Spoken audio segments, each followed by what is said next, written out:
보십시다. 하나님 말씀은 로마서 6장 15절로 23절까지 말씀이 되겠습니다. 하나님 말씀은 로마서 6장 15절로 23절까지 말씀이 되겠는데요. 제가 오늘은 23절 말씀만 봉독해 드리겠습니다. 죄의 삭은 사망이나 하나님의 선물은 예수 그리스도 우리 주를 통해 얻는 영원한 생명이니라. 아멘. 기도하십시다. 살아계신 아버지 하나님, 죄로 말미암아 죽었던 우리를 하나님의 은혜의 선물인 예수 그리스도를 통해 살게 하시고, 이렇게 하나님의 말씀, 하나님께 예배드리며 하나님 말씀을 듣게 하시니 감사합니다. 아멘.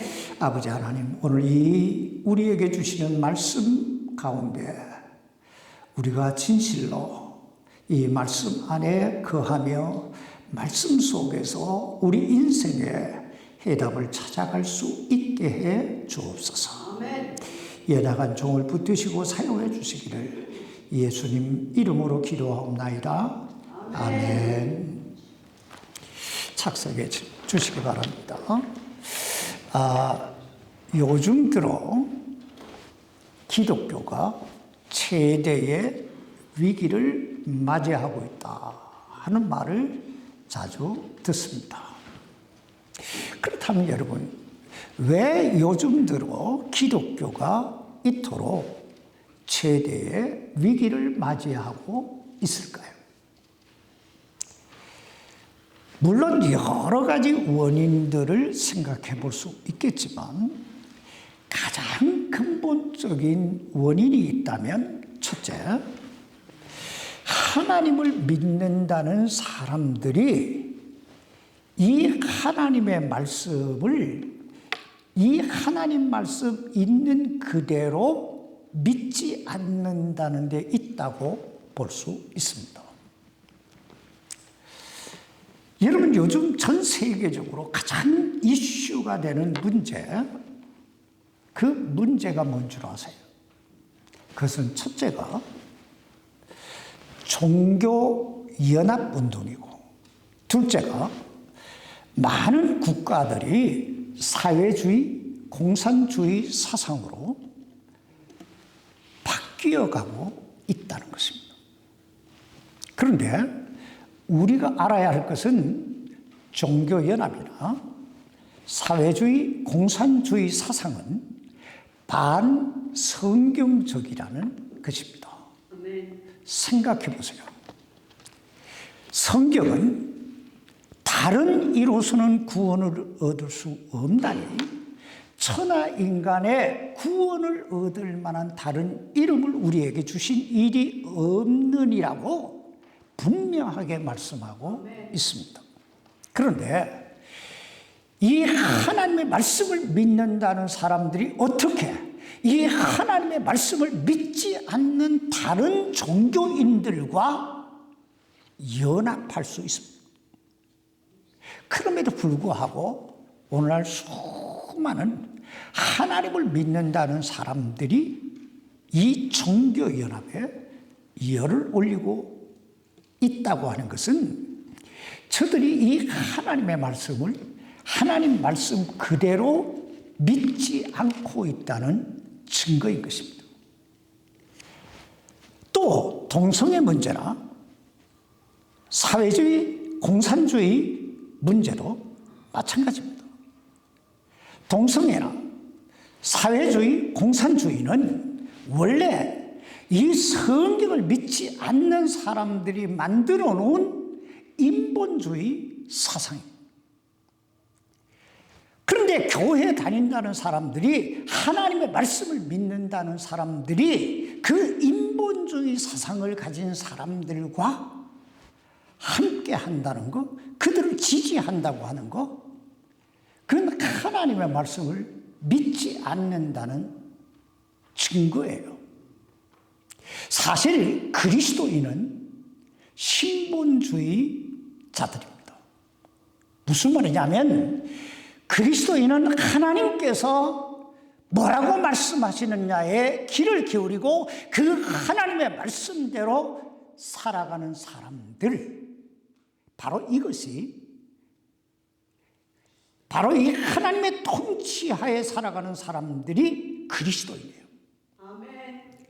그럼에도 불구하고 오늘날 수많은 사람들이 비성경적인 집단, 비성경적인 사상, 그들과 함께하고 있다는 건 결국 무엇을 의미합니까?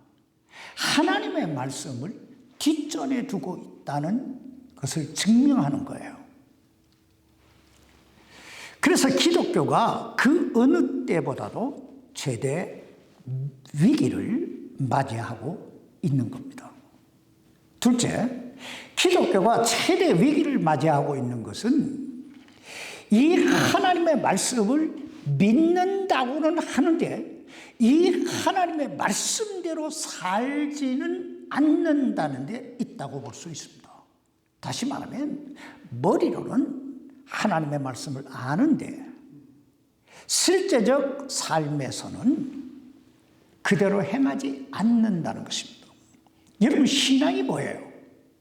신앙은 결국 내가 하나님의 말씀을, 하나님을 믿고 그리고 그 하나님의 말씀대로 살아가는 것, 이것이 신앙이고 이것이 신앙 생활인 거예요. 그런데 그 하나님의 말씀을 있는 그대로 믿지 않고 이 하나님의 말씀대로 행하지 않는 사람들, 아니 시대의 흐름에 따라 이 하나님의 말씀도 변해야 된다라고 주장하는 사람들, 여러분, 그런 사람들이 과연 그리스도인일까요? 사실 이런 사람들 때문에 오늘날 기독교가 최대 위기를 맞이하고 있는 거예요. 목사들도 마찬가지입니다. 우리가 이 사실을 마음속에 새기면서 오늘 본문 말씀을 살펴보십시다. 오늘 본문 말씀은 그런즉이라는 말씀으로 시작됩니다. 여기서 그런즉이라고 하는 말은 우리들이 지난주에 살펴봤던 로마서 6장 1절로 14절까지의 말씀을 결론적으로 이런 말이에요. 그러므로 우리가 이 시간에 먼저 살펴봐야 할 것은 우리가 지난주에 로마서 6장 1절로 14절 말씀에서 어떤 말씀을 보았느냐 하는 거예요. 여러분, 우리가 지난주에 로마서 6장 1절로 14절까지 말씀 속에서 어떤 교훈을, 어떤 메시지를 들었습니까? 첫째, 예수 그리스도를 믿음으로 의롭게 된 사람, 즉 구원받은 사람은 죄 가운데 거하면 된다, 안 된다? 안 된다. 즉 구원받는 사람은 죄 짓지 말아야 한다는 거예요. 여러분, 죄가 뭐예요? 제가 지난주에 죄의 정의에 대해서, 성경적 정의에 대해서 말씀을 드렸죠. 자, 죄란 예수 그리스도를 믿지 않는 사람들, 즉 구원받지 못한 사람들에게 있어 죄란 하나님을 믿지 않는 것이 죄고, 구원받은 그리스도인들에게 있어서의 죄란 뭐예요? 하나님의 영광을 드러내지 못하는 것, 하나님의 영광을 위해 살지 아니하는 것, 그 모든 것이 뭐다? 죄라는 거예요. 둘째, 구원받은 그리스도인들이 죄 가운데 거하면 안 되는 이유는 구원받은 그리스도인은 내가 예수 그리스도를 믿는 순간에 이미 그 죄 가운데 죽은 사람들, 다시 말하면 죄와는 전혀 상관이 없는 사람들이기 때문이라는 거예요. 셋째, 우리가 죄 가운데 거하면 안 되는 이유는 우리는 예수 그리스도와 함께 죽고 뭐한 사람들? 예수 그리스도와 함께 새 생명 가운데 살아난 사람들이기 때문이다. 아멘. 우리는 새 생명 가운데 사는 사람들이에요. 믿습니까? 아멘. 그러므로 구원받은 그리스도인은 우리의 몸을 죄에게 내주지 말고 죄의 도구로 드리지 말고 하나님의 의의 병기로 드려야 된다. 그러니까 하나님의 영광의 도구로 쓰임받아야 된다는 사실을 봤어요. 그러면 다시 한번 이것이 바로 그런즉이라고 하는 그 말씀의 의미예요. 자, 그러면서 다시 한번 우리 그리스도인들에게 묻습니다. 여기 로마서 6장 15절 말씀 보시기 바랍니다. 그런즉 어찌하리요? 여러분, 이 어찌하리요라고 하는 이 질문의 요지가 무엇일까요? 이 질문의 요지는 너희가 죄에 대하여 죽은 자요 의에 대하여 산 자가 되었으니 그러면 앞으로 어떻게 살아야 될 것이냐? 지금 그렇게 묻고 있는 거예요. 너는 앞으로 어떻게 살아야 할 것인가? 여러분, 우리가 하나님의 은혜로 죄와 사망에서 구원받은 그리스도인으로서 앞으로 어떻게 살아야 될까요?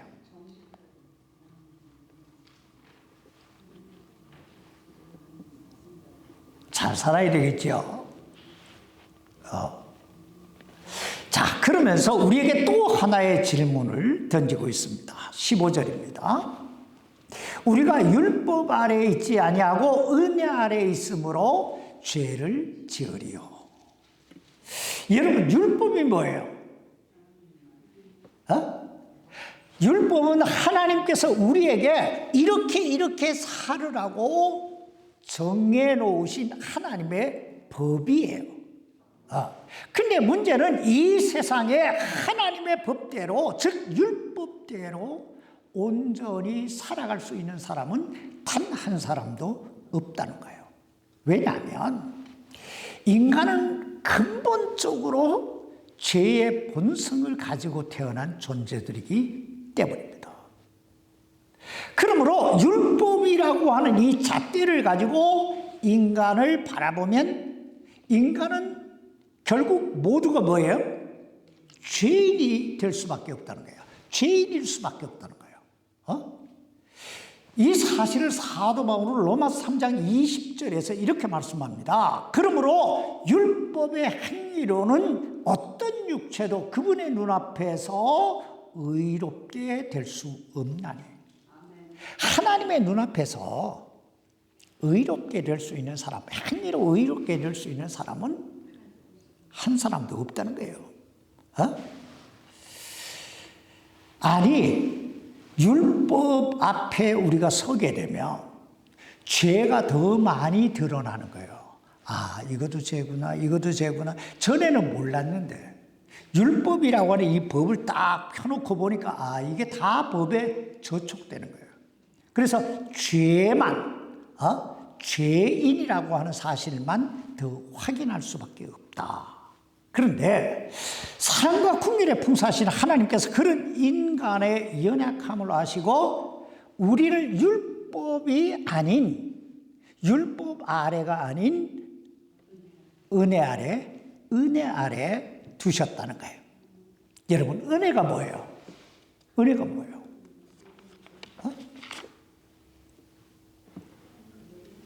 은혜란 받을 자격이 없는 자에게 하나님께서 거저 주시는 선물이야. 하나님이 거저 주시는 선물. 그렇다면 여러분, 받을 자격이 없는 우리에게 하나님께서 거저 주신, 은혜로 거저 주신 선물이 뭘까요? 은혜로 거저 주신 선물이 뭐예요? 그것이 바로 당신의 아들 독생자 예수 그리스도를 통한 죄 사함의 은혜, 구원의 은혜, 영생의 은혜, 하나님의 자녀가 되는 은혜, 천국 백성 되는 은혜를 주신 줄 믿습니다. 바로 이 선물, 이 은혜를 주시기 위해서 예수님이 이 땅에 오셨고 갈보리 십자가에 못 박혀 피 흘려 죽으셨고 죽은 지 3일 만에 부활하신 거예요. 그러므로 누구든지 아무라도 그 예수 그리스도를 믿기만 하면 은혜로 이 선물을, 이 죄사함의 선물, 이 영생의 선물, 하나님의 자녀 되는 선물을 받게 되는 거예요. 이게 바로 율법 아래에 있지 아니하고 은혜 아래에 있다라고 하는 이 말씀의 뜻이에요. 자, 지금 사도 바울은 이 은혜, 이 하나님의 은혜를 받은 자들을 향하여 이렇게 묻고 있습니다. 너희가 은혜로 구원받았으니까 이제 마음대로 죄를 져도 되겠느냐? 지금 이렇게 묻고 있는 거예요. 여러분, 죄가 뭐라고요? 죄가 뭐예요? 하나님께 영광이 되지 않는 그 모든 것은 뭐다? 죄라는 거예요. 그러므로 사도 바울은 지금 이렇게 묻고 있는 거예요. 너희가 하나님의 은혜로 구원받은 자로서 하나님께 영광이 되지 않는 그런 삶을 살아도 되겠느냐? 여러분, 그 대답이 뭘까요? 여기 15절 하반절 말씀 보세요. 결코 뭐예요? 그럴 수 없느니라. 근데 현실적으로 볼 때 오늘 우리들의 삶의 모습은 어떻습니까? 어떤 분들은 자신의 죄를 합리화하게 하기 위해서 이원론적 법칙을 가지고 사시는 분들이 있는데 이것은 대단히 위험한 발상인 동시에 마귀 사탄이 우리에게 주는 최대의 유혹이라고 하는 사실을 우리는 알아야 돼요. 예를 들면 성경은 성경이고 현실적 삶은 다르지 않습니까? 하는 사람들. 또 누구도 그렇게 하고 누구도 이렇게 하며 살지 않습니까? 나도 좀 그렇게 살면 안 됩니까? 하는 사람들. 예, 물론 성경은 성경이고 현실적 삶은 현실적 삶이에요. 또 누구도 그렇게 하고 누구도 이렇게 살아요. 그러나 우리가 알아야 할 건 첫째, 우리 구원받은 사람들의 그 삶의 기준은 현실적 삶이 아니라 항상 우리 삶의 기준은 뭐여야 돼요? 바이블이어야 돼요. 이 하나님의 말씀이어야 되는 줄 믿습니다. 우리가 이거 분명히 알아야 돼요. 이건 분명히 해야 돼요. 형편, 사정, 환경, 여건, 문제 다 있지만 성경을 잘 보시라니까요. 핑계치 못하리라고 하잖아요. 하나님 말씀보다 우선순위가 될 수 있는 건 세상에 아무것도 없어요. 아니, 죽음까지도 이 말씀보다 앞설 수 있는 건 없다는 거예요. 이걸 우리가 분명히 알아야 돼요. 둘째, 하나님께서 우리 각 사람에게 바라시고 기대하시는 바가 서로 다르다는 거예요. 무슨 말이냐면 저 사람은 저렇게 살아도 괜찮고 이 사람은 이렇게 살아도 괜찮지만 너는 그렇게 살면 안 돼. 왜? 너는 그릇이 다르니까. 무슨 말인지 이해가 되세요? 그럼 저 사람은 저렇게 사니까 나도 저렇게 살아. 그러면 그 사람하고 똑같은 사람인 거예요. 하나님은 우리가 보통 평균적인 사람들과 똑같아지기를 원하시지 않아요. 하나님은 당신의 아들과 딸인 우리가 좀 더 탁월하기를 원하시는 줄 믿습니다. 그래서 기대치가 다른 거예요. 그러므로 우리 구원받은 그리스도인은 항상 하나님께서 나에게 무엇을 하시고 계시는가에 귀를 기울여야 되고, 더 나아가서 하나님께서 나에게 기대하시는 그것이 무엇인가, 그곳에 내 삶의 초점을 맞출 수 있어야 하는 거예요. 왜냐하면 하나님 앞에서 언제나 나는 나일 수밖에 없기 때문에요. 생각해 보세요. 내가 하나님 앞에 섰을 때 하나님께서 누구를 보시고 나를 판단하시게 될까요? 옆집에 개똥이 아버지 보고 나를 판단하실까요? 결국은 뭐예요? 나 자신이에요. 그러므로 우리 구원받은 그리스도인은 항상 생각하며 살아야 돼요. 뭐 하며 살아야 돼요? 생각하라는 거예요. 생각. 그럼 우리는 무엇을 생각하며 살아야 될까요? 오늘 세 가지만 말씀을 드릴 텐데. 첫째, 지금 내가 누구에게 순종하고 있는가를 항상 생각하며 살아야 됩니다. 왜냐하면 지금 내가 누구에게 순종하고 있느냐에 따라서 내가 누구의 종인가가 결정되어지기 때문입니다. 여기 로마서 6장 16절 말씀 보세요. 너희 자신을 누구에게 종으로 내어주어 순종하게 하면 너희가 순종하는 그 사람의 종이 되는 줄 너희가 알지 못하느냐.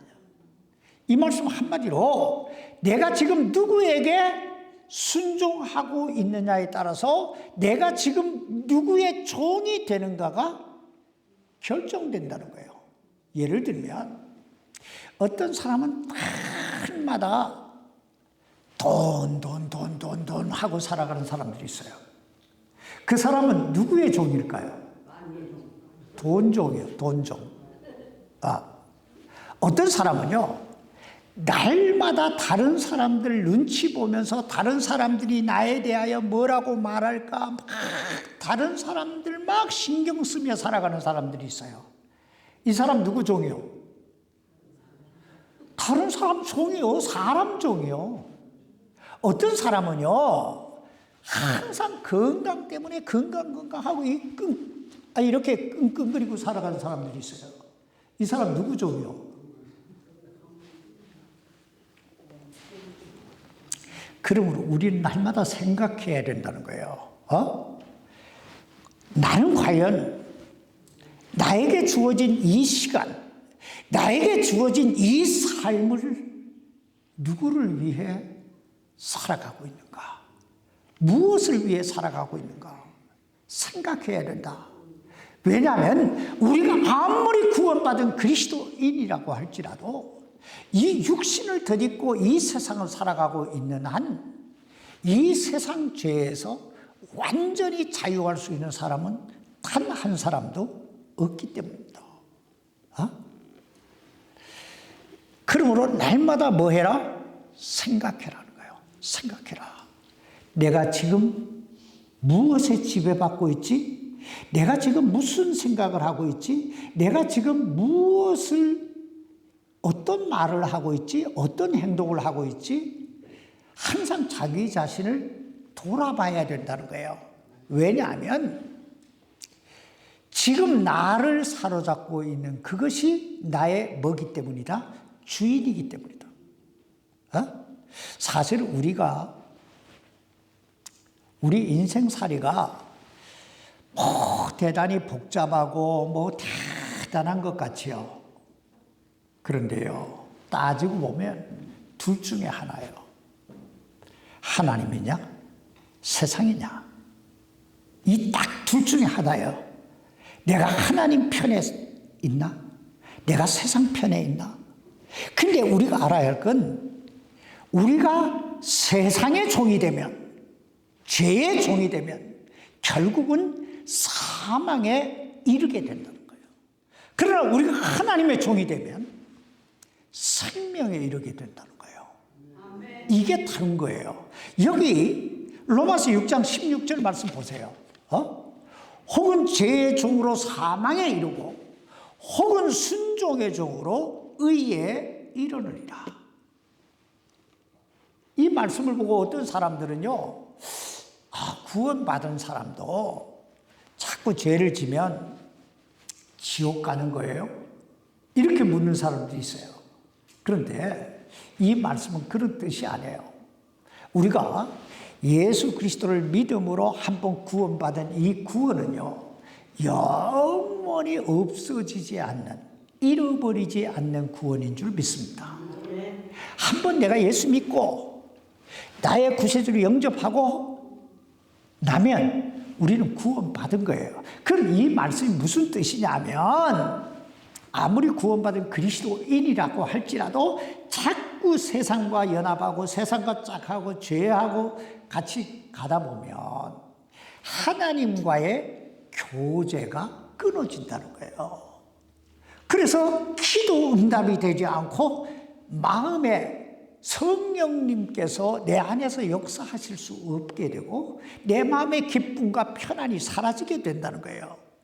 생각해 보세요.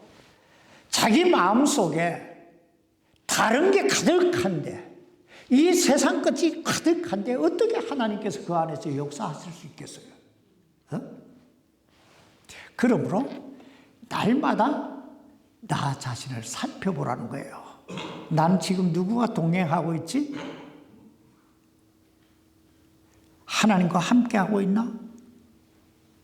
생각하라는 거예요. 둘째, 우리가 죄의 종이 되지 아니하고 하나님의 거룩한 종으로서의 삶을 이루기 위해서는 내가 누구인가를 생각해야 됩니다.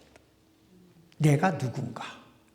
여러분은 여러분 자신이 누구라고 생각하세요? 여기 오늘 로마서 6장 17절로 18절 말씀 보시기 바랍니다. 그러나 하나님께 감사하리로다. 너희가 죄의 종이었으나 너희에게 전달된 교리의 그 틀에 마음으로부터 순종하고 이로써 죄로부터 해방되어 의의 종이 되었느니라. 여러분, 우리가 지금까지 이 로마서 1장 18절 이하에서 쭉 살펴보면서 우리가 원래 어떤 사람들이었다라고 하는 사실을 깨닫게 돼요.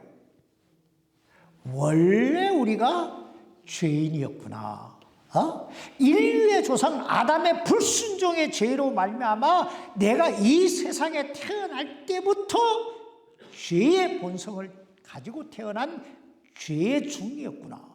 그래서 죽어야 하고 죽음 후에는 심판받아야 되고 그래서 지옥불 속에 던짐을 받아야 했던 존재였구나.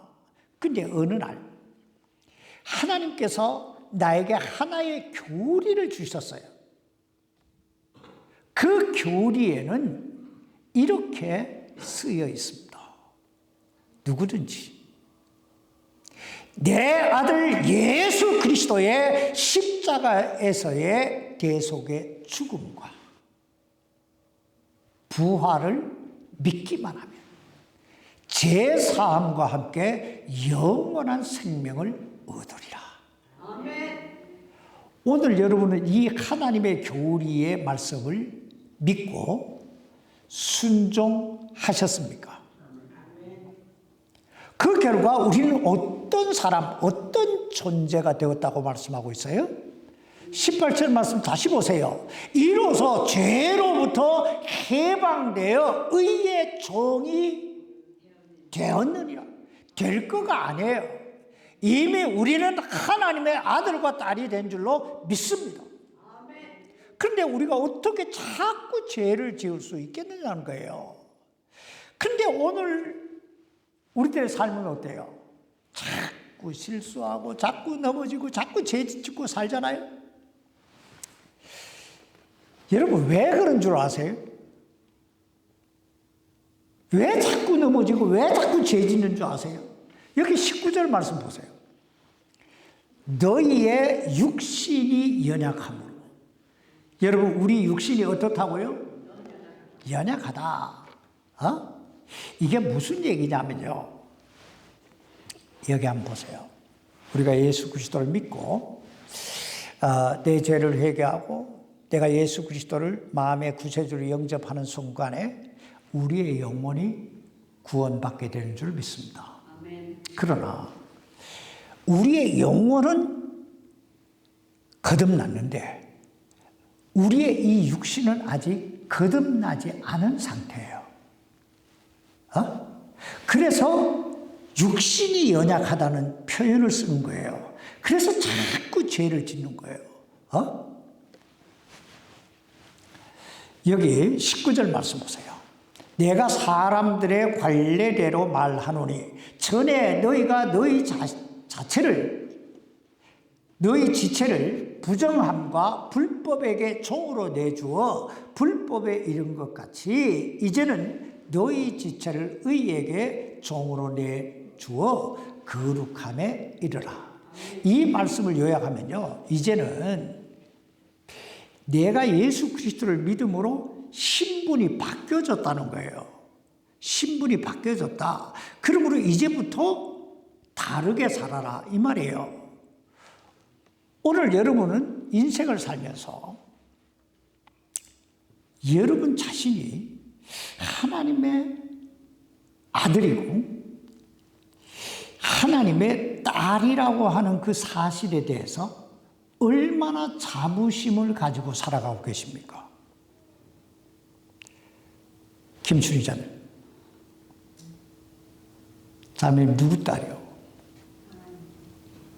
그 하나님의 딸이라고 하는 데 대한 긍지를 얼마나 느끼고 사셨어요? 오늘날 우리가 누리지 못하는 게 그 이유가, 가장 큰 이유가 여기 있는 거예요. 내가 누군가에 대해 별로 생각이 없어요. 내가 하나님의 아들이야. 이런 데 대한 긍지가 없어요. 여러분 한번 생각해 보세요. 사장 아들, 누구 오너, 부잣집 오너 아들 이러면 엄청나게 살잖아요. 큰 소리 치고 살잖아요. 그런데 우리가 이 천지 만물을 창조하시고 주관하시는 하나님의 아들, 딸인데 이걸 주장을 못해요. 누리지 못해요. 날마다 비실하고 살아요. 죽지 못해 산다 이 말이에요. 오만 인상 다 써가면서 오만 세상 근심 걱정 다 짊어지고 사는 거예요. 아침에 일어날 때도 피곤해 죽을 지경으로 일어나. 하나님 아들이 그렇게 일어나면 되겠어요? 하나님 딸이 그렇게 살면 되겠냐 말이에요. 우리는 하나님 아들이고 우리는 하나님 딸인 줄 믿습니다. 그럼 뭐답게 살아야 돼요? 하나님 아들답게, 하나님 딸답게 큰 소리 치며 살아야 될 줄 믿습니다. 자, 마지막으로 한 가지. 우리가 죄의 종이 되지 아니하고 하나님의 거룩한 종으로서의 삶을 이루기 위해서는 자신의 삶의 열매를 생각해야 돼요. 다시 말하면 죄의 종으로 살았을 때 맺었던 그 열매와 하나님의 아들과 딸, 하나님의 종으로 살았을 때 맺는 그 열매가 달라야 된다는 거예요. 한번 비교해 보라는 거예요. 먼저 여기 로마서 6장 20절 말씀 보세요. 너희가 죄의 종이었을 때에는 의로부터 자유로웠느니라. 이 말씀은 무슨 말이냐면 우리가 구원받기 전에는 하나님 뜻이 뭔지, 하나님의 율법이 뭔지, 하나님 말씀이 뭔지 모르고 살았어요. 그러니까 이 죄하고는 거리가 멀었다. 죄라고 하는 개념조차 모르고 살았다. 이런 말이에요. 21절 말씀 보세요. 그런데 너희가 지금은 부끄러워하는 그 일들 안에서 그때 무슨 열매를 맺었느냐? 이 말씀 한마디로 예수 믿기 이전에, 구원받기 이전에 너희의 삶의 열매가 무엇이었는지 한번 생각해 봐라. 오늘 여러분은 예수님 믿기 이전에 어떤 삶으로 살아오셨어요? 아마 사람에 따라 다르겠지만 우리 모두가 다 나름대로 열심히 살아왔을 거예요.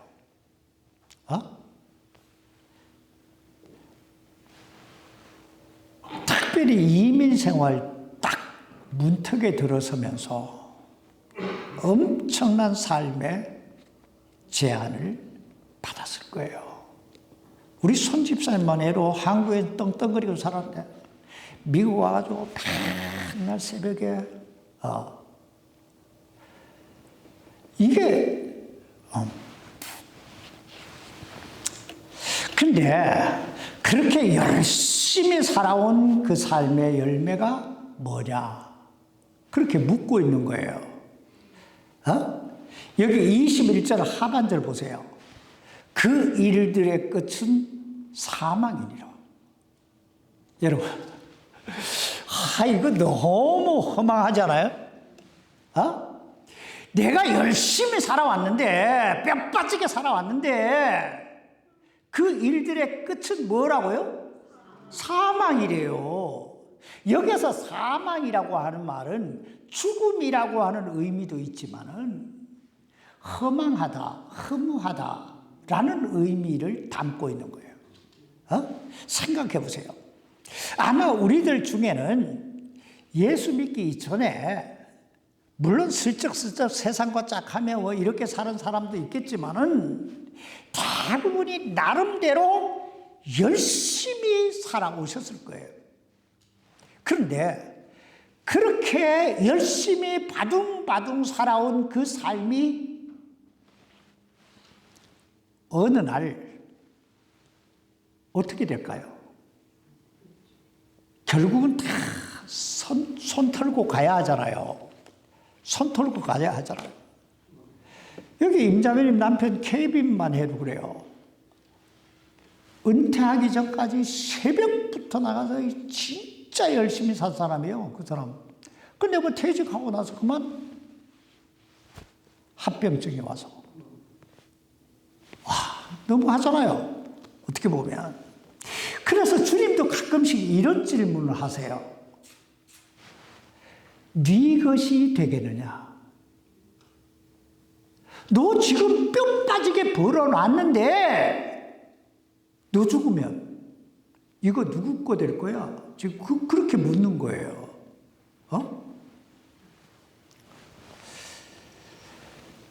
너가 그렇게 뼈 빠지게 벌어놓은 그 물질, 너가 그렇게 쟁취하고 싶어 했던 그 명예, 그 권세, 네 것이 되겠느냐? 이게 바로 세상과 짝하며 사는 사람들의 열매라는 거예요.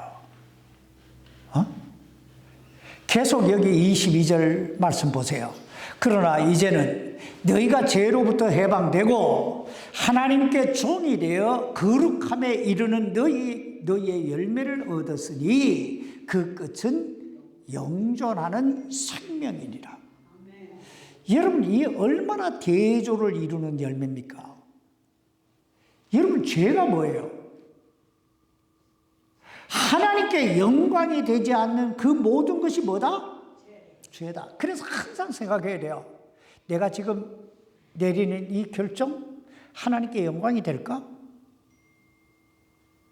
내가 이렇게 지금 하는 거, 하나님께 영광이 될까? 이거 생각해야 된다니까요. 왜냐하면 그 끝이 사망이니까. 그 끝이 사망이니까.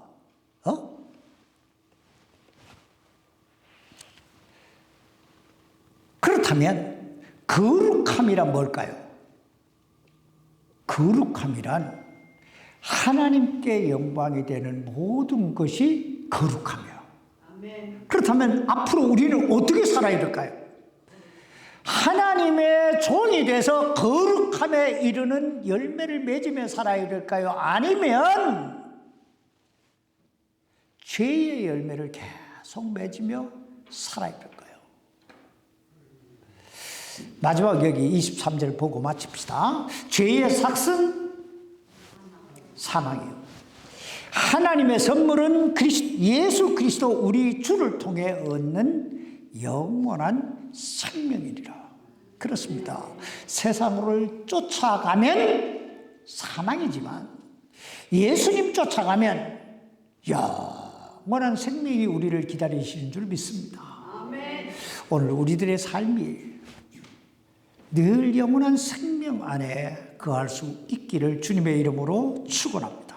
아멘. 기도합시다. 살아계신 아버지, 오늘 이 말씀 앞에서 다시 한번 우리의 삶을 되돌아보게 해주시니 감사합니다. 내가 지금 무엇을 위해 어떻게 살고 있는지 다시 한번 이 하나님의 교리 앞에, 말씀 앞에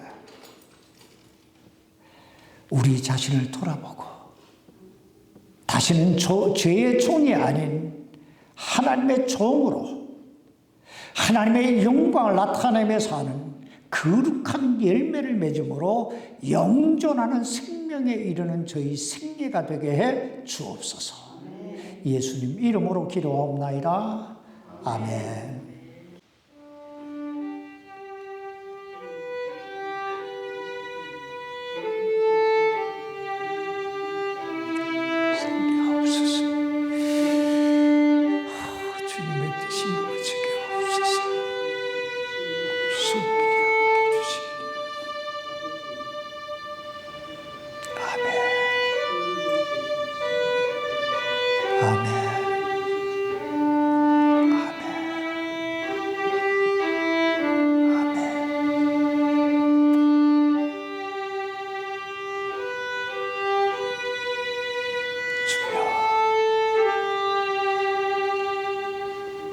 아멘.